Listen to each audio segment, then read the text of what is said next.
जय जगन्नाथ। नमस्कार दर्शक बंधु, प्रेरणा को आपण मानक अनेक अनेक स्वागत। ऑपरेशन सिंदूर विंग कमांडर व्योमिका सिंह विषय में मोर आज कविता वायु कन्या व्योमिका कविता को शेष पर्यंत शुणिबे। अभिनंदनिया वायु कन्या व्योमिका, तुमको कोटि सम्मान।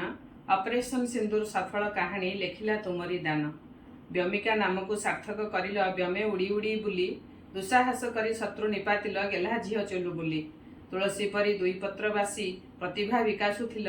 मातृ स्वप्न तुमे साकार करिल, वायुसेना साजिगल। पायलट हेबाकु मने भाबी भाबी सफल पायलट हेल।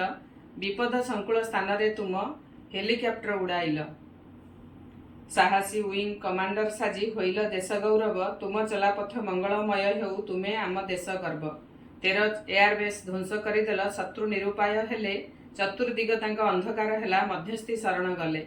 सहकर्मींकर सहयोगितारे बढ़ीगला तुम धैर्य। इतिहास पृष्ठा मंडन करिला तुम शक्ति आउ शौर्य। देशवासी मुहरे फुटिला आनंद लहरी हस। गर्वरे कुहंती सशक्त महिला सफल आउ सरस। अदम्य साहस अपार क्षमता तुमे हे अपराजिता। आगामी पीढ़ीर नारी प्रेरणा, पराक्रमी जगत जीता। शांति प्रिया माँ भारत भूमिर तुमे कन्या बुद्धिमती।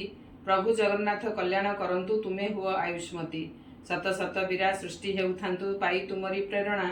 देश आउ जाति सुरक्षा रे केबे न करंतु केही उणा।